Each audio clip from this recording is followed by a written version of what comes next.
Hey there, I'm Lee Ullman here with some big news from the National Young Farmers Coalition.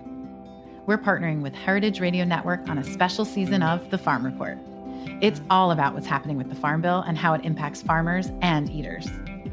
I am growing diversified vegetables on land that's been in our family for 150 years.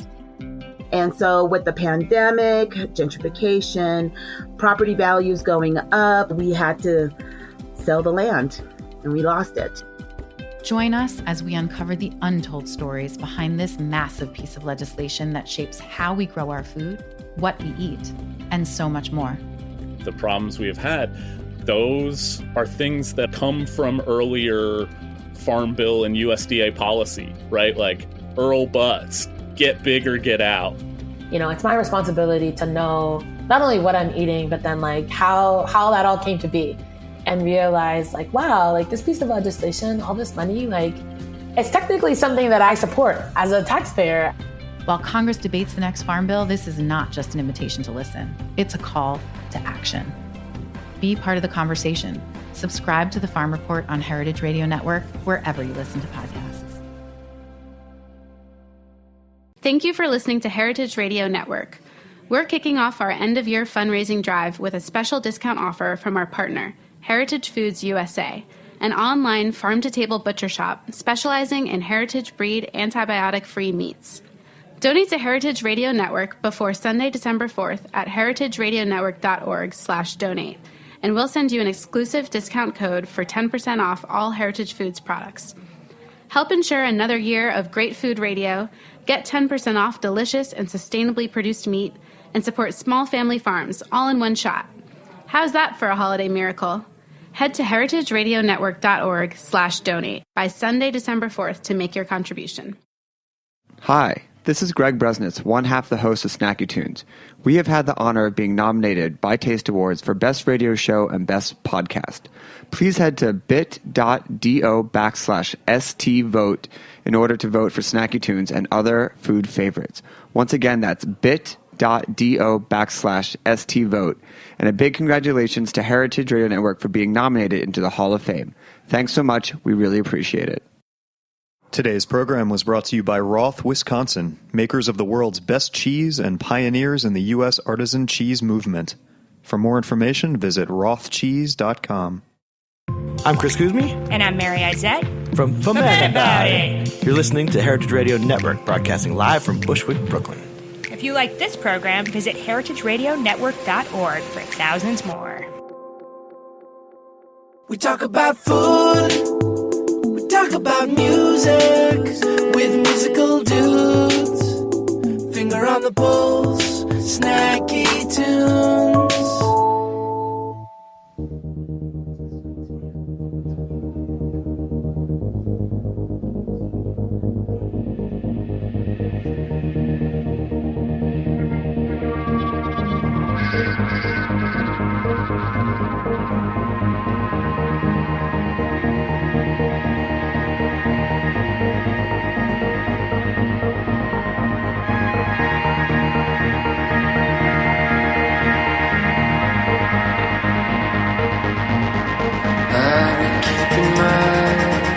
Keeping myself from you, hoping you just come to. Holes in the bridge, downwind, some drifting fire. This future's gold, well this one it seems fine.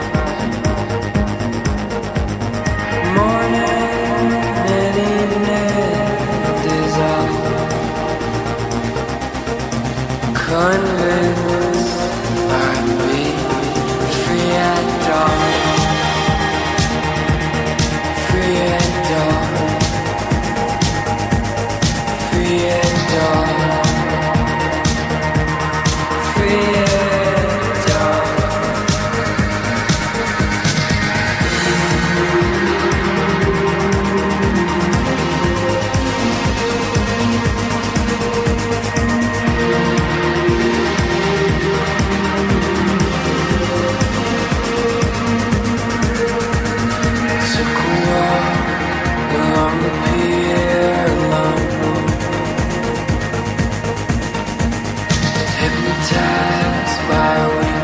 in the woods.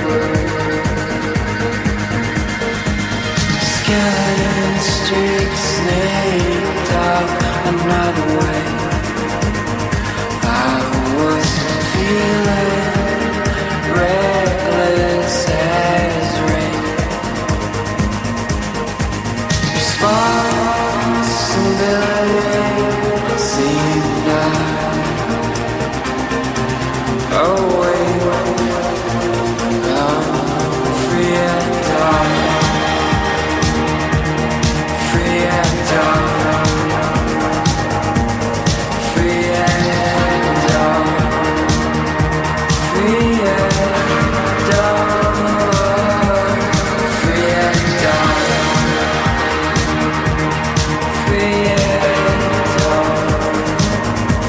Free and dumb. Free and dumb.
Welcome to Snacky Tunes. I am one half your host, Darren Bresnitz, sitting in the beautiful Standard on West Hollywood. I mean, it's probably beautiful outside the conference wall. Definitely. There's a pool.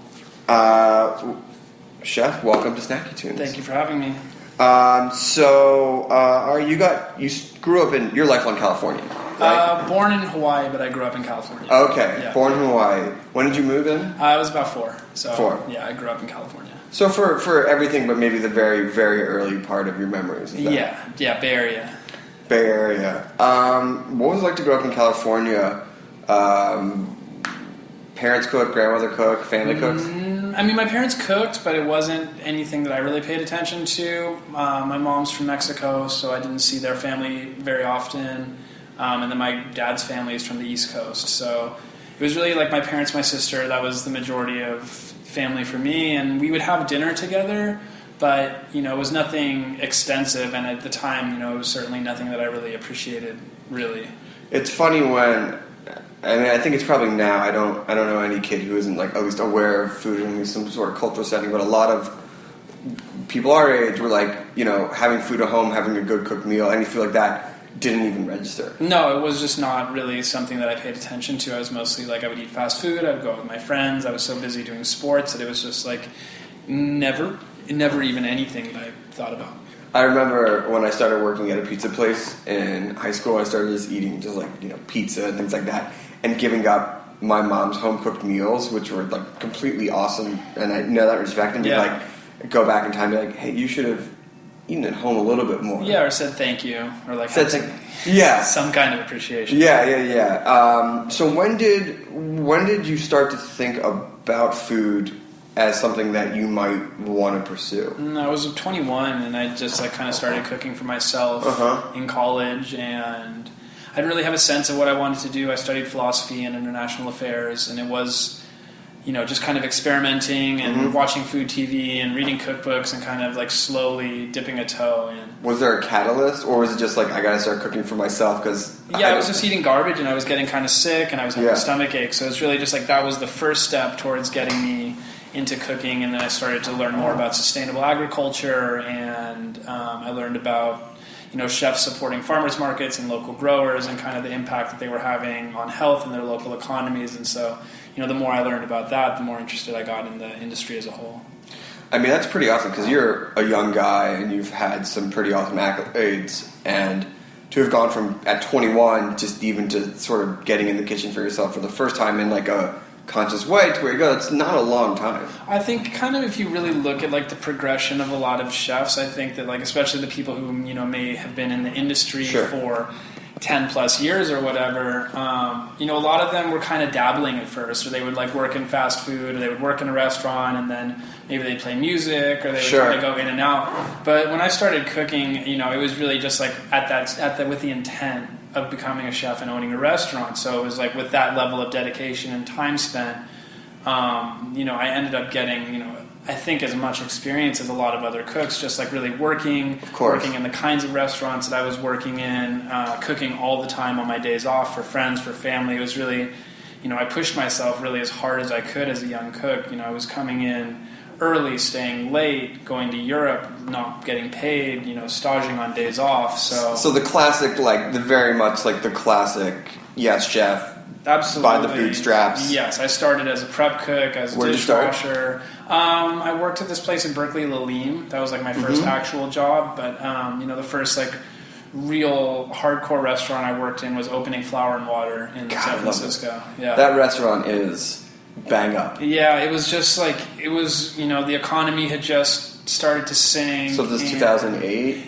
2009? It was 2008, 2009, right around there. And when Flour and Water was about what people could afford. It was the right price point. It was like, the upper edge of what people were willing to spend. It was in a neighborhood that really had nothing in it at that point. But it's awesome because when you drive by, right before they open, there's always a line. Yeah. And when, we did, I think, like 140 covers on our first night, and we never did less. It's one of those things. San Francisco is such a dichotomy in so many ways of just like high-end restaurants, but also this like sort of like grassroots, by the bootstraps, like populist type of economy and people. And like finding the restaurants that can find that balance is completely awesome. I think Flour and Water is one of those places. Yeah, I think it mirrors Paris a lot in that like you can have an ambitious neighborhood restaurant that can grab, one Michelin or something like that, and it can kind of, in its own way become a destination, and that's definitely what Flour and Water was able to capture. The food was great, but it was just as much about the vibe and the service and the music and the decor and the plateware, and it was just like a very unified experience to go and eat there. Yeah, and so from there, where did you go? From Flour and Water, I went to France. Okay. And how was that? Was that awesome? It was amazing. I worked at a 1-star on a farm on a wildlife preserve in the Southwest. That is like the ideal, like cut to young chef in Peru, France countryside. Definitely. We were getting vegetables cut before every service. Herbs were cut before every service. Most of the vegetables never saw a refrigerator. They went straight from farm into the restaurant, onto the plate. And it was just like a pretty magical experience. They grew rice, they pressed olive oil, everything was done on... They grew rice? They grew rice, yeah. So it's in this part of France called the Camargue, and it's like coastal wetlands, the mouth of the Rhone River. Okay. So they grow this heirloom red rice. Wow, I don't think I've ever had... Yeah, it's really like a special. It's like super nutty, it's very flavorful. It's, kind of like wild rice, but... Not quite. They actually have started importing it, so you'll see it in Whole Foods every once in a while. The Camargue red rice. Yeah. Keep my eye on that. Definitely. So then, this is getting to be like what 2010, 2011, and when does the bug? I guess not just the bug, but when do you feel like I'm going to open something, or like, and when does the idea of a restaurant that you want to open start coalescing? That kind of started actually like even from day one. Really, just kind of thinking about what I would do, what kind of food it would be, and I was writing recipes and dishes down in notebooks since my first day of work. So it was there was really like a lot of intent behind where I was going to work, how I was going to work, what I wanted to do. Sure. Which is pretty awesome to be like, I'm going to write my first book. Yeah.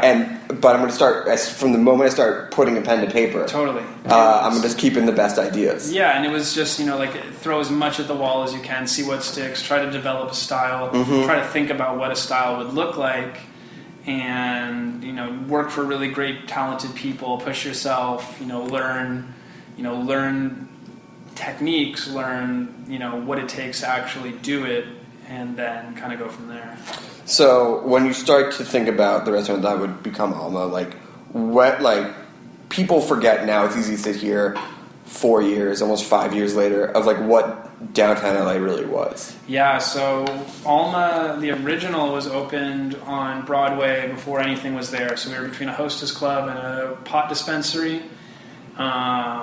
There was one apartment building that was nearby on the block, but beyond that, it was like basically that part of downtown was more or less, deserted at night. So we were the only like really legitimate business on that side of downtown for the first like year plus. And I remember being in New York, hearing about a restaurant of any ilk opening in downtown LA and being like, I don't understand. Yeah, I mean, it was a shock to everybody that we told about it, but the space was great and it was all that we could afford, to be honest. I mean, for those who were not familiar with it, what was the approach to the cuisine?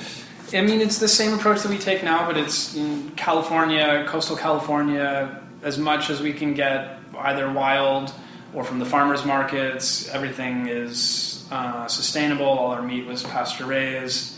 All the fish was, line caught sustainable. But it was really just kind of light and, focused on what was growing when and where and what kind of ingredients were indigenous to Southern California that would give it that kind of rooted to where we are.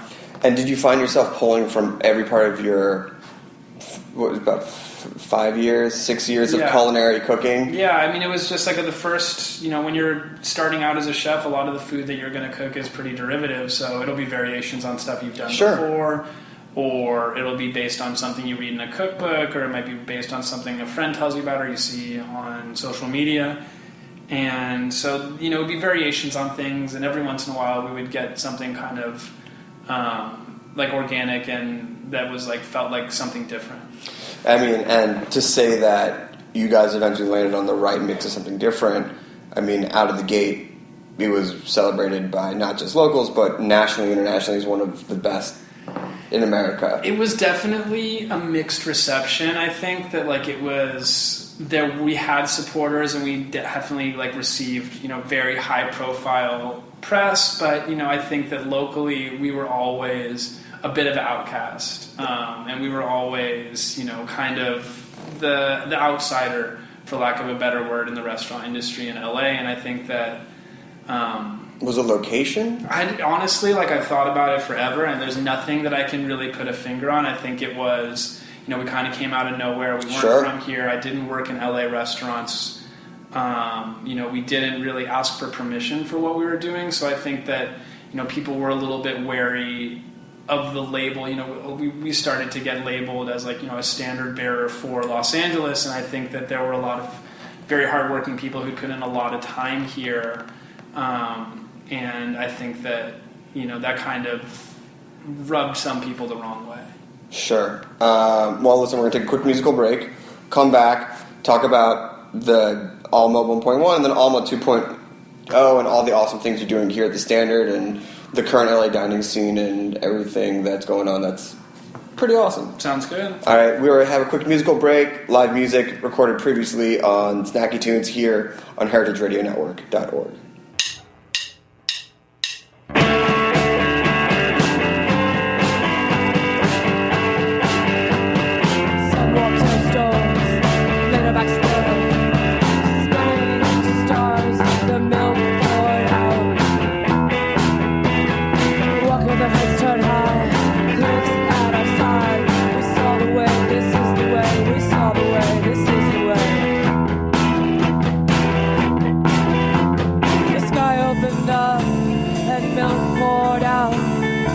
This is the way. The sky opened up and milk poured out. They say this is the way. They say this is the way.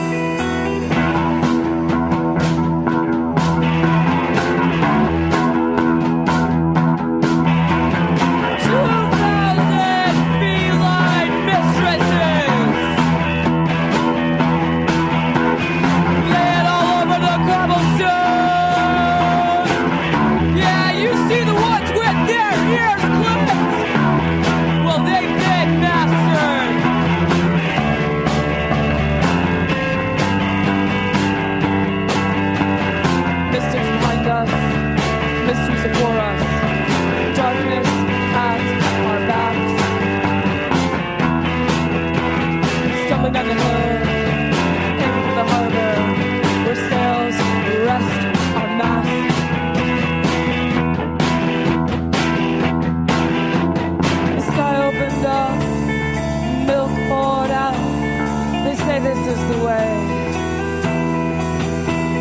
The sky opened up and milk poured out. They say this is the way. They say this is the way.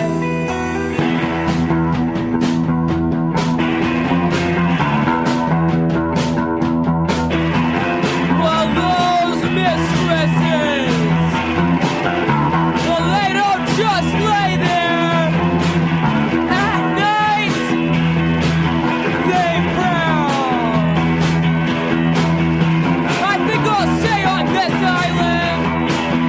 My ears been clipped. Master! Master! Master! Master! They say this is the way.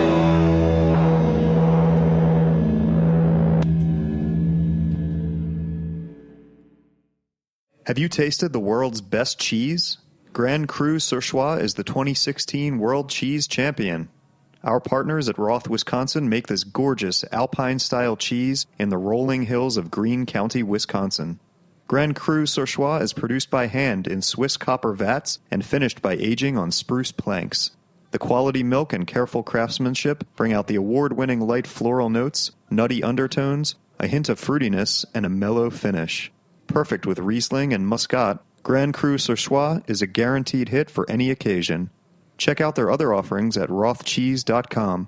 You'll discover Buttermilk Blue and their newest release, Prairie Sunset, the golden-hued love child of Mimolette and Gouda. You'll also find recipes like the Raclette Reuben and tomato tartlets. Everything you need to know about the world's best cheese is at rothcheese.com. Welcome back to Snacky Tunes. We're here with Ari of Alma. And, I have to say I had a very good meal when I was at Alma in the original location. Definitely a forward-thinking restaurant. Yeah, and that was not, our intention was never to be modern or different or Sure. whatever. I think it was just we really wanted to express what we felt like were the highlights of like the produce and the cultural diversity and everything that makes Southern California so special. Yeah. So it's like, and just by virtue of my training in the restaurants that I worked in, there were more modern techniques, there were more idiosyncratic flavor profiles that went together, but our intention was never to be different or to be avant-garde. Sure. Now, obviously, amazing accolades, both to yourself and the restaurant, but, anyone who's trying to run a restaurant can tell you that even with the best in the world, it's a tough business. Well, we had a different problem is that we were, completely underfinanced. And this is like you get into the nitty-gritty of the restaurant business, but we opened Alma with no investors illegally for $45,000. Sure. Which is a great story if you come out on the other side when you're like, we're these renegade like culinary pirates and things like that. But if it doesn't come on the other side, then one day you open the books and you go, shit. Well, there's, they're really, in this economy, in a major city, there is no coming out the other side. It's just too expensive. Right. Food, labor, to run a restaurant, especially where you're trying as best you can to take care of your staff, to pay them as much as you can to make sure it's above a living wage.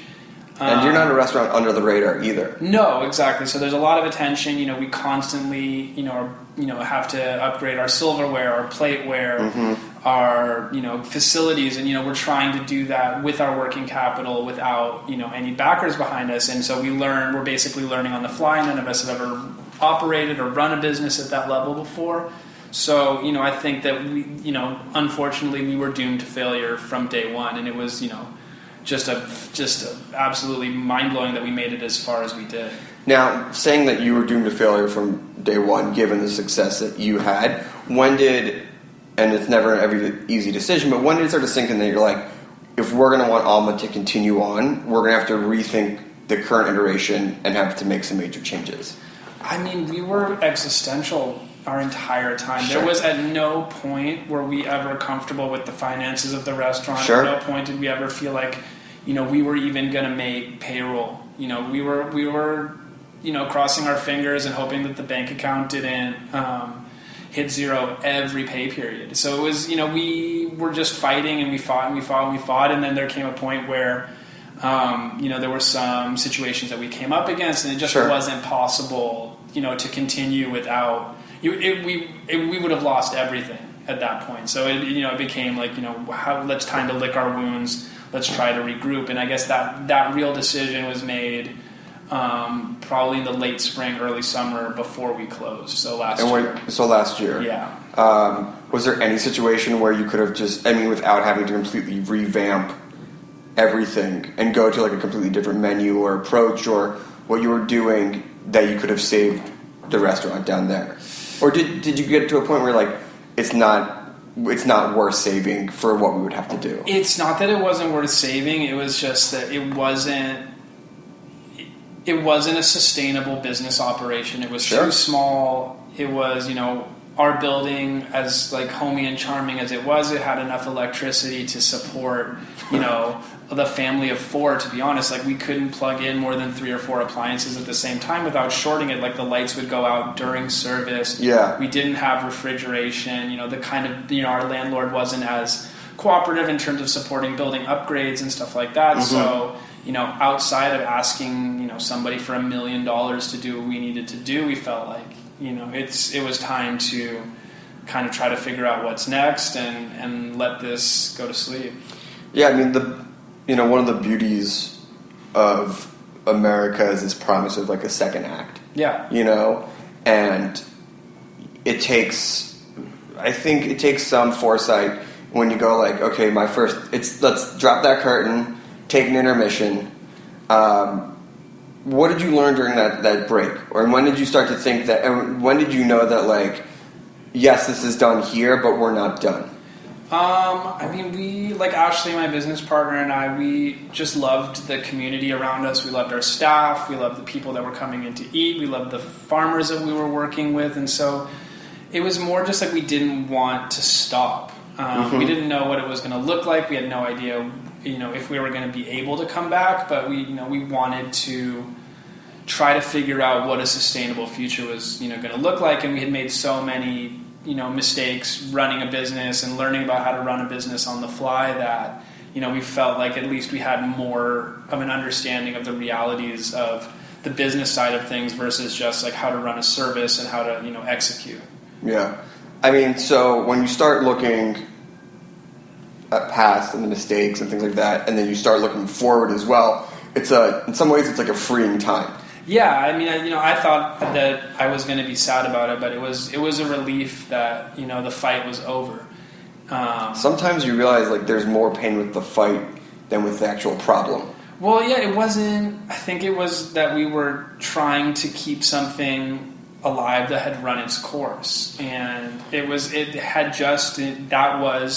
the length of time that was possible to do. And, we would have loved to continue operating the way we were operating in a small environment, but we probably would have killed ourselves doing it. Just Ashley and I were both working over 100 hours a week for the entire run of the restaurant, and that's not a sustainable lifestyle for anybody. No, it's not. So when did you start thinking about other options, and when did the conversation with the Standard start to happen? The first conversation with the Standard happened actually a couple weeks before we closed in October.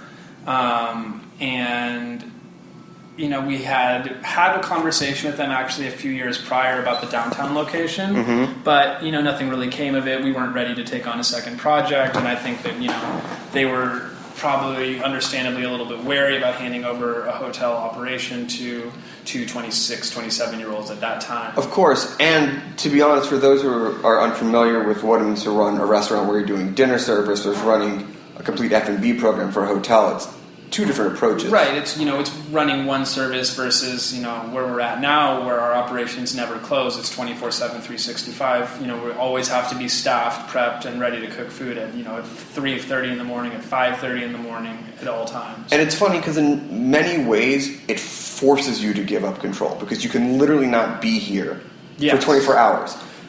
Which is, again, freeing in some ways because you're like, okay, I need to create a menu that my name's on it, the restaurant name's on it, but I'm literally going to be asleep when it's being made. Yeah.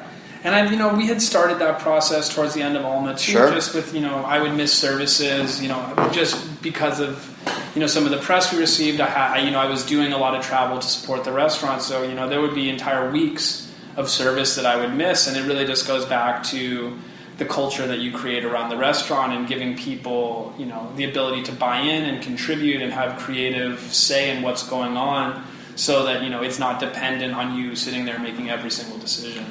Yeah, so so with you guys coming over here and deciding to do it at the Standard, you took the name with you as well. What was the decision behind that? And then what did you bring with you? And then what did you leave behind? Well, the name shifted subtly because it became Alma at the Standard, because we became attached to something else. So there were some legal reasons why it can't be called Alma Restaurant anymore. There's, just kind of, and we felt like, we wanted, a fresh start with, the company and the way we were perceived. And I guess, what we left behind was a lot of the preciousness, for better and for worse. There was aspects of it that were really beautiful. Like we had these, ceramics that were custom made for us that it fit the food very well, how the dishes ate, how they looked. And we kind of moved into an area where we were looking to evolve and grow and kind of, not be quite as cute. There are some things that you brought with you, though, and that's that dedication to sustainability, to sourcing and things like that, which is, always nice to have at a hotel, but not always necessary because of the volume and things like that. So what's your approach been to obviously bring in as much as you can that's sustainable and local and fresh, but running what is a 24-hour operation when some people might only just want an affordable cheeseburger and fries? Right. We source, if it's on the plate, it's local. It's from a farmer's market. It's from a local farmer. We simply don't, we're allergic to using big produce companies. We work with, in terms of food, we work with tons of small farmers still. Our fish is coming from a company where we can, I can ask them what boat it was caught on. Like we can trace the fish. Even for something like the fish and chips, like we know where the food is coming from. For the, the ground beef for the burger, we work with our meat purveyor to source it from, free-range grass-fed. So it's really important that we just design a menu that allows us to continue to source the way that we source, because, one of the great things about being in a hotel is having the buying power of a hotel. So instead of, working with one or two big companies, we choose to take that money and distribute it through the local economy. That's essentially what it is. You own your very own local economy here with people. You have guests coming in, people coming in, and then seeing the restaurant, not just always making that the main destination and things like that. Have you found in designing the menu, what is on there now? From both a room service, in the restaurant, what are you designing for, knowing that you have this different way that people are going to come to the restaurant? So, there's the Alma restaurant at the Standard. We operate that 7 nights a week, and for brunch on Sunday. And that is still, very much influenced by the food that we were doing before. It's definitely evolved. It's not a tasting menu, but the use of herbs, the way we season, the use of broths, the majority of dishes are vegetable based. That's all still there. As for the other side of things, it's like for room service, you're thinking about who's eating room service. It's usually somebody who has just gotten off a plane, who's exhausted, who's jet lagged, and so you want to make sure that it's food that's hearty and filling, but is still, our number one goal is clean food, so we want to make sure people still feel good after they eat the food. And then also knowing that nobody wants to think about what they're eating in their room. So they want it to be good, they want it to be tasty, but they don't need to be challenged. And foams and more of the delicate stuff, or anything that might be of too hard of a technique to go from the kitchen to upstairs, it's not needed. Exactly, and also thinking about, food needs to travel. It's going to sit. Who knows what's going to happen on the way. 20 minutes, 30 minutes. Yeah, so it needs to, we need to make sure that the menu is designed for what it's doing and kind of, who's eating it, where they're eating it, what the transport is going to be like. So it becomes, you set limitations for yourself, and then you get to be creative within those limitations. I mean, it's interesting to see where restaurants as brands, and we talk about this a bit, of just like redefining the box. Like, what does it mean to be a restaurant? And being able to work within a parameter. And I don't think there's one way that is, you can obviously go to the 4-star, White Linen, and things like that. But if you're not going to go to the high-end fancy dining, there's no set rules anymore about what it means to put up good food and how to work within the box. And so how do you see, what's next really for you guys? Like, do you see yourself staying here? Do you see yourself evolving it to standards across the nation, across the world? Like, what would you like to see your food go in the next few years? We love the partnership. We've received a ton of support. We have creative control here. Nobody from the brand is telling us what to make, how to cook it. They're supportive. They support us, to refine our business practices. Mm-hmm. They support us in our sourcing. So, we're very happy here, but we're always looking, potentially to do our own project, to open another restaurant that's ours. That's definitely in the cards at some point. Sure. We are learning about hotels and hospitality, and we've always had an interest kind of in being able to curate the full experience. I think, part of the reason why Alma downtown would sometimes rub people the wrong way is that they were getting, very refined food in a very unrefined setting where, it wasn't peaceful. You weren't able to create the conditions that some of the other more ambitious restaurants are able to do, where you can kind of control the experience of the guest from when they walk through the door to when they sit down, to how they get there, to how they're greeted. We just didn't have those luxuries. And I think that that kind of dichotomy would make people raise an eyebrow for sure, especially at the price point. Of course, it's one thing to, in theory, go like, I'm going to downtown LA to go to a high-end restaurant, and if you don't have the wherewithal of what that really means, to understand that experience, that it's not going to Beverly Hills, right? It's not going to a spot, and where you might walk out and see not a desirable setting after you go to a certain price point meal, or on the way in, or on the way in, you go, oh. It's like I wanted a complete white glove lifestyle service. Right, and you might come in, you might have an experience or an encounter on your way in that stresses you out, or clouds your judgment, or parking is a real pain in the ass. That corner right there is not great. Yeah, and so there's all these other things that are going to affect your mood and how you feel, and that's that plays a huge role into the enjoyment of a meal. So, I think that being able to have more control over someone's experience, not just the food, but the entire lead up to them eating. If you really are looking at the highest end restaurants, that's where the focus is. Noma is moving outside of Copenhagen into a fully curated experience. Which, by the way, going to Noma originally is the most serene, idyllic, waterfront thing. But for them, it's no, we want the whole environment. Exactly. They want you to be in the frame of mind that they want you to be in. And you look at Faviken and how he's able to just curate this experience that puts you in the right frame of mind to be able to experience things that might be new or might be confrontational or might be things that bend your kind of concept of what deliciousness is. And people's frame of minds are so important into how and their willingness to go down that journey with you. Awesome. Well, listen, I appreciate you giving the time. One last question. It's not been the straightest path, but no path to success ever is. Do you feel good about the journey and where you're going next? I think that we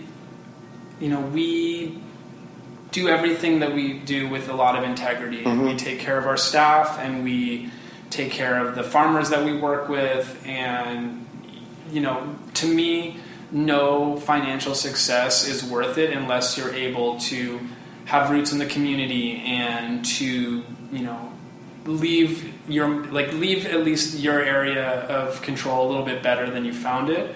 And so, all the failures and all the headaches and heartaches, they were worth it because we, our intention was always to, to create something new, to share something we loved with people, and to interact with our world with as much integrity as possible. So, being able to do that is a blessing, and we're so lucky not to have to make those compromises that you often have to make. Awesome. Well, Chef, congrats. Thank you so much. Pleasure. Really awesome. Awesome just to see you doing it. Yeah, we feel lucky, honestly, every day to be able to cook the food that we want to cook, to have the team around us that we want to have, and at this point now to have so many more people and such a more diverse type of person that's going to experience what we do. Awesome. Well, thank you so much. Thank you to the Standard for letting us come and hang out in the conference room. For sure. We got another musical break coming up, and then we have some live music here on Snacky Tunes live on heritageradionetwork.org.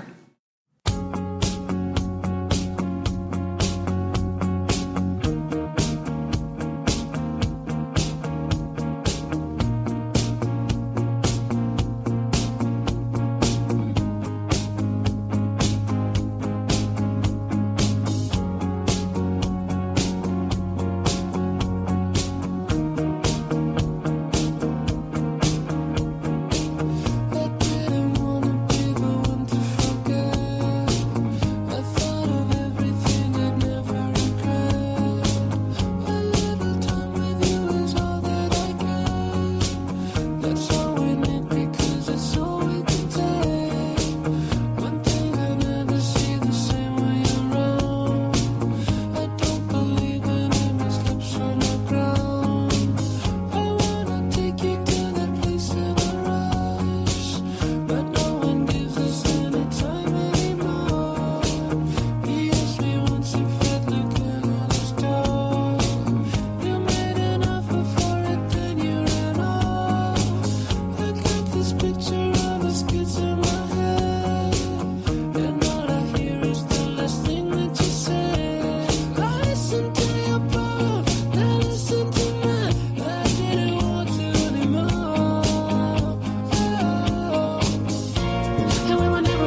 myself to a friend, 'cause I know what I'm sick of doing. And we would never be alone again, 'cause it doesn't happen every day. Kinda good when you get a friend.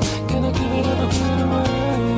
Now I thought about what I wanna say, but I never really know where to go. So I change myself to a friend, 'cause I know what I'm sick of doing.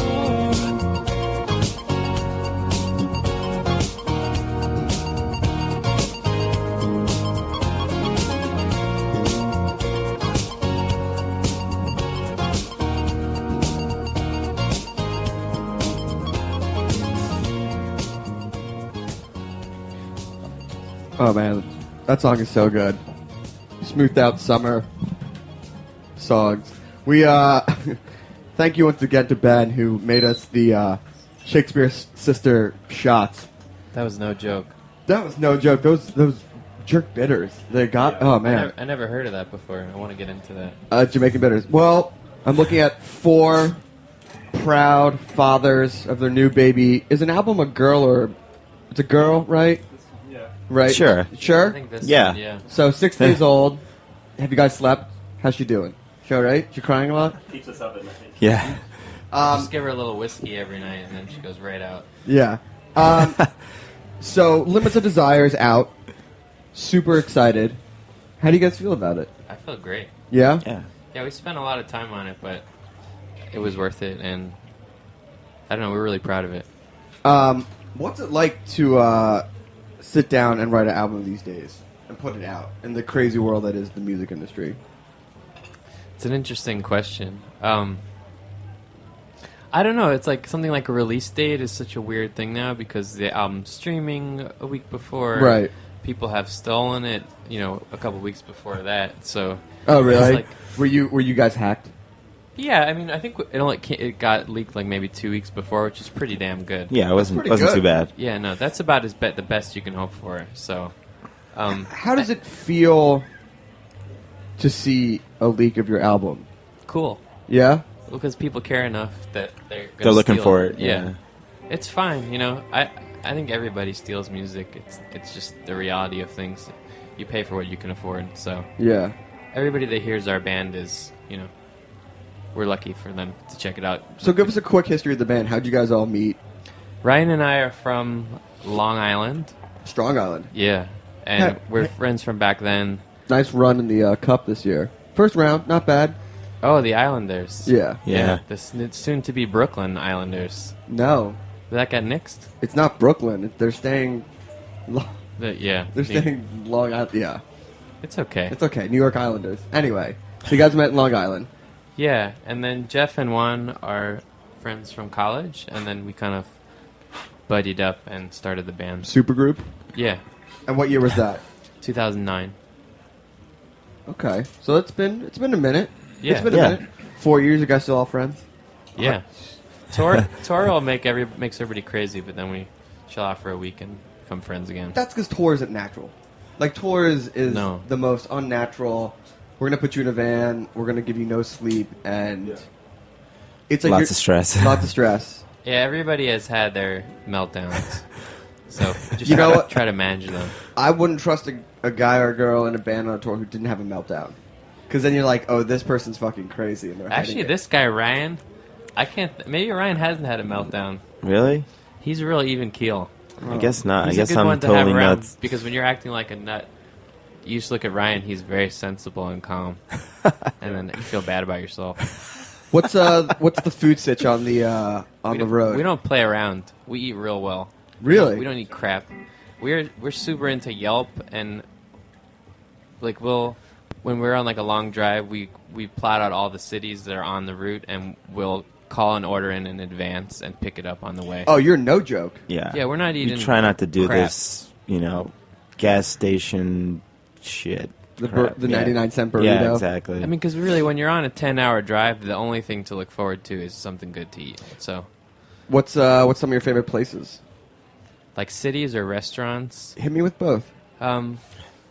We've had really good luck in Phoenix. Have you gone to America's Best Tacos near the airport? No, but I want to. We'll trade info. They do this carne asada, and they just put it in 8 different types of wraps. That sounds really good. We Yeah. have to do that.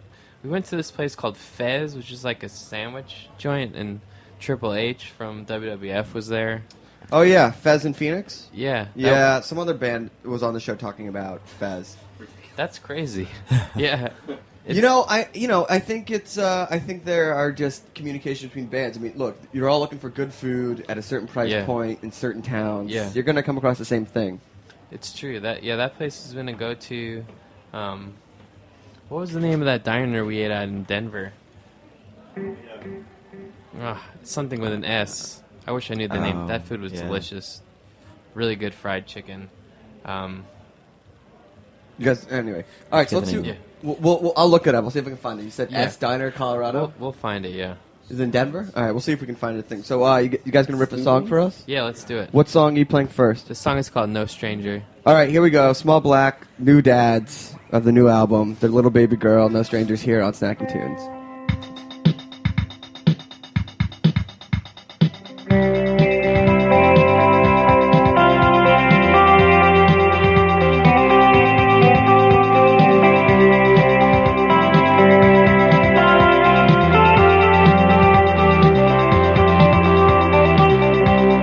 Tell me where you thought you saw me.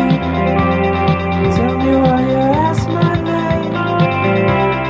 Tell me how you come to be in this place. Tell the story how you want to. Make up all the details.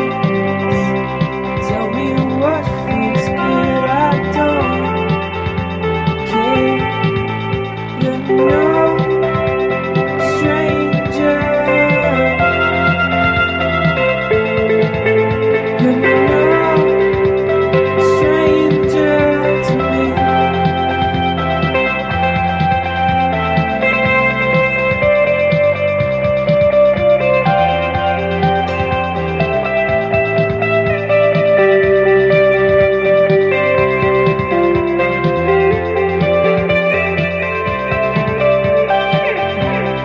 Take me for another body. Come out of the wilderness. Maybe just a window you could have passed. Take me through your barricades. Push me through your city walls. Take me, I can be whoever you want. You're no stranger. You're no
That's a summer jam. Thanks. That's a straight up summer jam.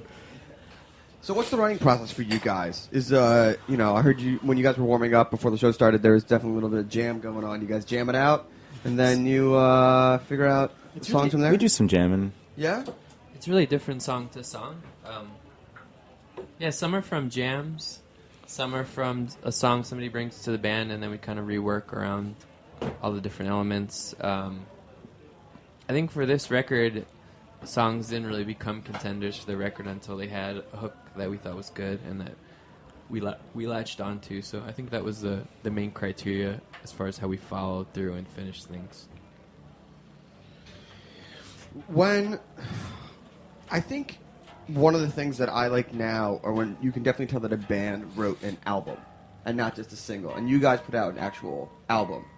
So what's it like when you're structuring, not just going for one song, but a whole start to finish and placement and things like that? I just was reading about the Breeders' 20th anniversary, The Last Splash, and they're like talking about song placement and structure and the way it goes, and I feel that that's a lost art.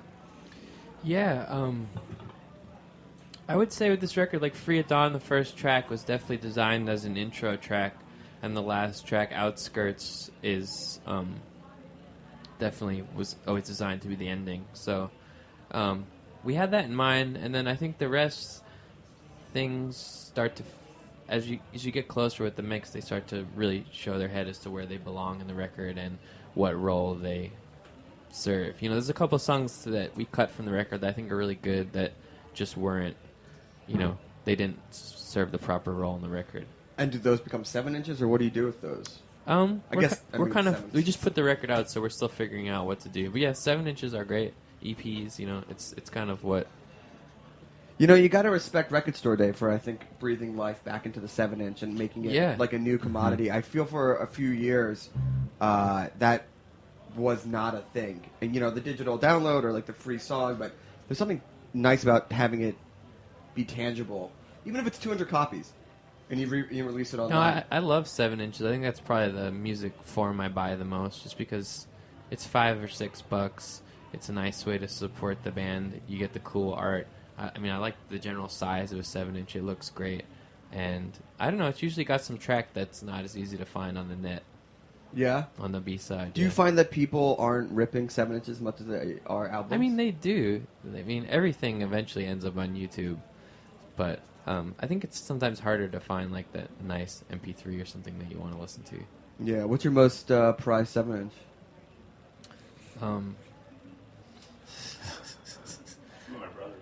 Yeah, Juan's brother was like a deep '80s DJ. So musical youth. Yeah, I'm El DeBarge 7-inch. Past the Dutchie. Yeah. Really? That's great. That's the summer jam. That's like There's your dub right there. Yeah. Pop, but the jam. Kid vocal, when you can get away with it, is really great. Yeah, there's a lot of fun. I also like playing 7-inch. DJing is fun. Yeah, I usually just bring out the computer and do the whole Serato thing. But the 7-inch thing is fun. You're really working. Especially with, those are 2-3 minute songs and you're sweating and... You better have those records organized or you're going to be playing some trash. Oh, my God. Nothing is shorter than when you don't have the next song queued up or longer than when you played the wrong song. Yeah, no. You can't get out of a 7. There's no drag and drop a new song. Nah. No, you gotta let that bomb play out. Now, you guys doing any barbecues this summer? You guys cooking or playing any barbecue? Juan is the guy. He's a deep barbecuer. Juan, what you got? He's our foodie guy. He's the go-to. I'm from Argentina, so we have asado down there. Oh, it's yeah. very, very different style than that's here. That's like the big flame. That's And it's every house has basically like a clay giant barbecue built into the backyard. There's a joke in Argentina that every house starts with the barbecue and then builds outward from there. Well, we got the barbecue, and we're thinking about building a house around it, right? That's pretty much Argentina, and it's just incredible, the meat quality. It's lean, but very flavorful down there. And the cows are very healthy. Just incredible food. And produce, it's kind of like anything that you would have to go out of your way to get here, organic, it's just kind of regular there. So that's kind of the best, because you don't feel like you're doing gourmet cooking. You're just doing regular cooking. But it's like... Well, there was a time when regular cooking was just gourmet cooking. Exactly. What do you do in Brooklyn? Because I am assuming... I would love to... I've been trying to think about importing the grill. It's like a V-shaped Yeah. grill because it catches the fat, doesn't let the fat drip and smoke up into the meat. So I'm thinking about importing one of those and building one. We're also talking about doing a smoker in the backyard this summer, smoking some whole chickens. That's nice. Yeah, we're not playing around. No, we were into it. It's. Yeah. I think the backyard Brooklyn barbecue scene. Yeah. No, people don't come here to play. No. You know, Everyone's a foodie now. You better not show You with some can't- pre-made yeah. patties. Oh no! Make a Oh kick yeah, out of that exactly. party. Like I was in the bodega yesterday and I saw those pre-wrapped cheeseburgers, and I was like, God. "Who still Those are rough. buys Unnecessary. Unnecessary. All right, enough about food. Let's do another song. We'll talk about food all day. What do we got next? The song's called Sophie. Okay, here we go. Small Black Sophie here live on Snacky Tunes.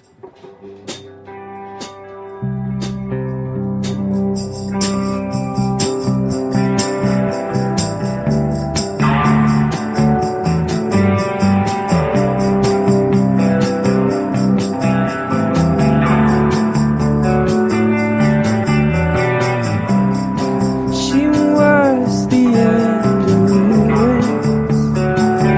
for sure, a reason for moving the lock from the door. But who could hope to know what she does and where she goes? You might learn to take her. She is. She will be. So,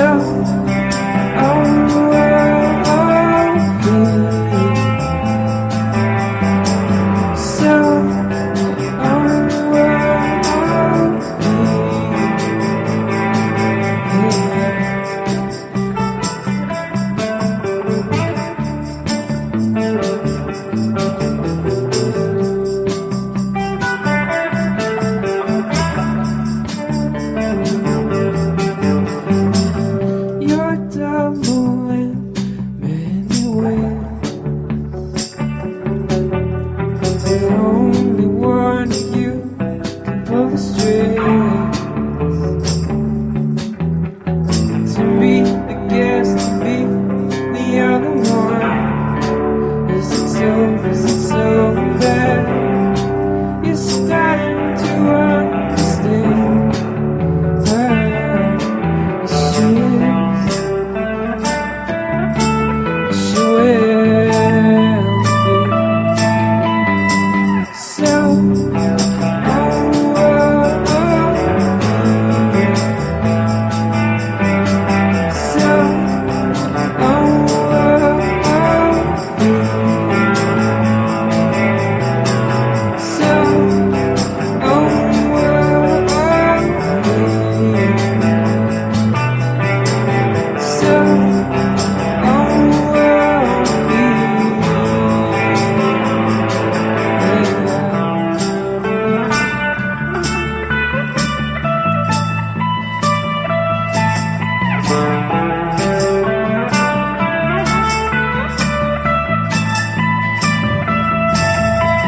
everybody knows. Everybody knows. Everybody knows. Everybody knows. She is. She will be. She is. She will be. So.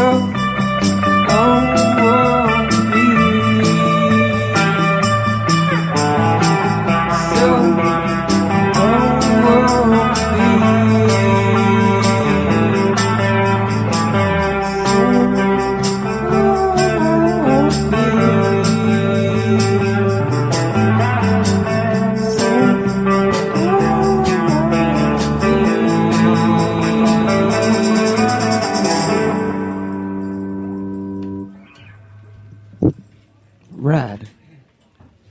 Super rad. So how would you best describe your music?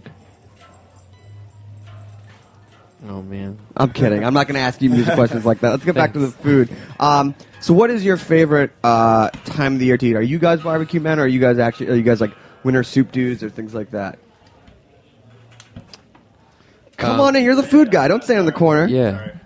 Just over there. I just like to eat fried chicken all the time. You know, there was a good article in the Times last week about how to fry chicken and how if it's not deep fried, it's not that bad for you. If it's not deep fried, it's not that like- bad for you. I thought if you had the temperature hot enough, the fat didn't get in. Yeah. And it's kind of okay. It's kind of okay. Like the deep fried stuff that you get at KFC, that's bad for That's you. bad. But That's the like, sad times. but the cast iron 2-inch skillet stuff is not as bad for you. And I'm just gonna. And guess what? If I read that wrong, I'm just going to believe that it's not that bad for me. Keep telling me that. Right? Keep telling me that. So we learned today that Jamaican bitters are awesome and fried chicken is a health food. It's a health food. It's a health food. It's absolutely a health food. I read the other day that I was looking for recipes to make a pudding, like caramel pudding, and this one was like, this is really healthy, low in fat, high in calcium and protein. I was like, all right, I'll just make some caramel pudding. You know, look, why not? I think the biggest issue is processed food. Yeah, I think if you could just absolutely. eat good ingredients, like, okay, this pizza that we're eating, probably not every day, but essentially it's just bread and sauce and good cheese. Good cheese. Yeah, I'm reading this Joseph Mitchell book, and this one section is all about the Fulton Fish Market, and there's this big section that he hangs out with this 93-year-old guy who's pretty much only eaten seafood his whole life. Yeah. And he goes into this big, and this is like in the 40s, and he goes off on like bread you'd get at the supermarket or whatever, you got it there, and said he would never eat it and that it's trash. And this guy seemed like was the first person that was completely against processed foods, and I think he lived to like be 100. Just it's really everything now is just going back to the way things were before all the processing. Trying to like the whole like dry aged steak thing. It's like every steak used to be dry aged. Yeah. That was the way you did it. And now it's like the special thing. We actually dry age our own steaks at home too, which is nice. Are you serious? Oh yeah, we mess with that. We've definitely done that. What's couple porterhouses? What's the longest you let a steak go? I just go like 2 or 3 days tops. Okay. And then it starts to dry out. And then I do the Heston Blumenthal method of just like hot sear, 15 seconds, flip, flip, flip for 2 minutes, done. Really? Flip every 15 seconds. It never lets either side cool down, so it builds a nice crust, gets it nice and medium. I usually just do like a 2 minute. You know, Carlo That's totally over at what we Blanca do. does an 85-day What? steak. Get out of here. 85. It's like It's like jerky by the end, but it's like no, it's got like a funky blue cheese moldy. Ooh, delicious.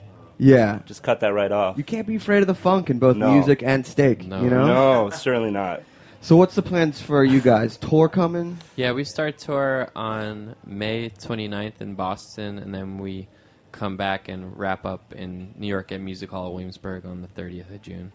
Oh, so you guys are out for a month. Yeah, and then we'll be out again. So what, you going north and around? Circle, yeah. Circle. One of my favorite burrito places is up in Boston. You guys go to Anna's Taqueria? Ooh, I have been there. It's incredible. The Yeah. burrito there. I had it like a decade ago, so I don't know if it's still the same, but oh my god. Do you know the Soul Clap guys? Yeah. Okay, I'm good friends with Charlie from growing up. Yeah. Family friends, so we used to go there. Oh, man, it's up good. in Boston. That was like the first mission-style, like steamed cheese type of burrito quesadilla So thing good. I've ever had. Go there. Yeah, it's Yeah, good. that's on the list. Yeah. So you guys are just doing all North America? You guys dipping into Canada? Yeah, we're doing Montreal, Toronto, Vancouver. Toronto's got great food, and Montreal, too. That's my hometown. It's my dad's from. Where's Joe Beef at? Is that in Montreal? Montreal, yeah. Dude, call him so you can get a res. I know, right? Seriously. That'd be amazing. Hey, yo, our band loves your restaurant. Our band loves your restaurant. If you're listening right now, Joe Beef, guys, we'll definitely come check it out. Just go to Schwartz's or go to Fairmont Bagels or things like that. Just get some of that dirty poutine. Yeah. Right? Totally. So I want to thank you guys coming on. What's all the nuts and bolts? Where can people buy the album? You can just get it at our website, small-black.com, or just grab it from Jaguar or iTunes, Amazon. It's on all those various places. And can people follow the tour on Twitter, Instagram? What are those? Yeah. Facebook. It's pretty easy to find if you just Google Small Black. Small BLK is the Twitter handle. So. And where's the name from? I moved to Portland on a whim once, and I was living in this really sort of screwed up house, and there was a pack of raccoons that lived in the attic. Okay. And we named them all, and one of them was named Small Black, and that's what we named. That was the name of the band. Interesting. Well, shout out to Lissa. Lissa, what do you got? Come with Tumblr. Oh, the Tumblr. Oh, Tumblr, yeah. Smallblack.tumblr.com. I love Tumblr. Which just got bought by Yahoo today for $1 billion. Really? Wow. That's a lot. That's a lot of money. Yeah. That's really the way to make money. I guarantee you Tumblr's savoring champagne bottles right now. I think that's Hey, what you Tumblr do. guys, we love you guys. I think that's what happens when you sell for like $1 billion. I think that's what Instagram did. They just saber. They get those like big, comically sized magnums. The Shandong, like the Magnum. Like, Yes, the Shandons, which are crazy because they're like $100,000. It's like 100. I don't know. We drink that sometimes after shows. Oh, yeah? Just get a novelty, like human-sized bottle. And just saber it with one of the guitars. Sure. Awesome. All right, so what's the last song we're gonna get? We're going to do Oldies, Despicable Dogs. Awesome. Well, Small Black, Ben, everybody, thank you so much. We will be off next week because we will be enjoying a day of barbecue. No doubt. No doubt. You guys got barbecue plans for Memorial Day? Oh, yeah. We're working on it. Oh, you're working on it. We're working on it. Working on it. Start aging those. Hey, man, do we get some funky steaks for next Monday? Steak and shrimp. Yeah, That's I'll what do we're the going to 80 do. day. 85. 85 day. I know, right? That's really bold. dedication. Yeah. It scares me, but obviously, I don't know. It's fine. It's fine. Yeah. Okay, here we go. Small Black, Snacky Tunes. See you in 2 weeks. Thanks, guys.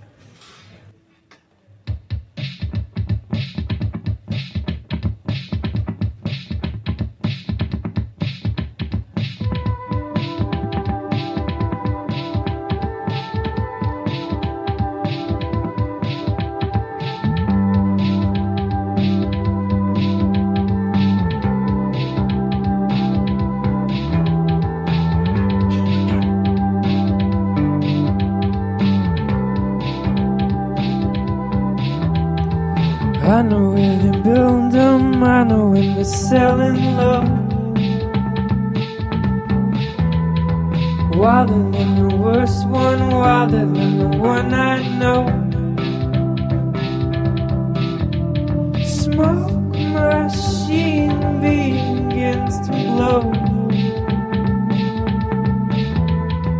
Lots of water on the floor.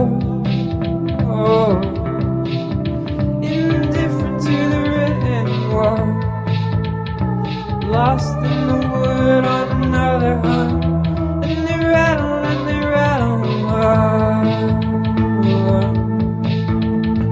Do it without me, do it when I'm gone. Right as I hunt you, right as you run, you dog.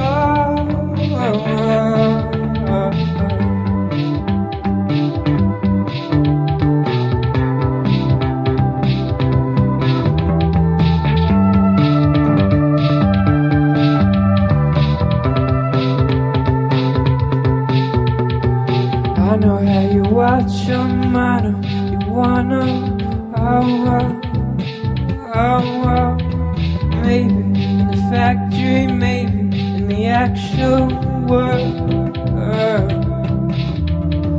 Mine leaves out in the snow. My police have yet to go. Indifferent to the written word, lost in the wood on another hunt, and they rattle and they rattle. Do it without me, do it when I'm gone. Right as I hunt you, right as you run, you dog.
talk about food, we talk about music with musical dudes. Finger on the pulse, Snacky Tunes.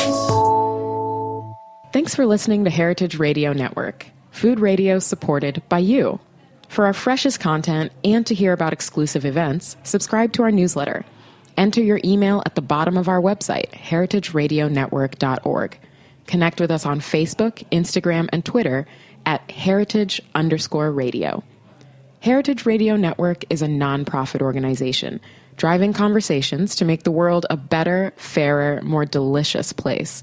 And we couldn't do it without support from listeners like you. Want to be a part of the food world's most innovative community? Rate the shows you like, tell your friends, and please join our community by becoming a member. Just click on the beating heart at the top right of our homepage. Thanks for listening.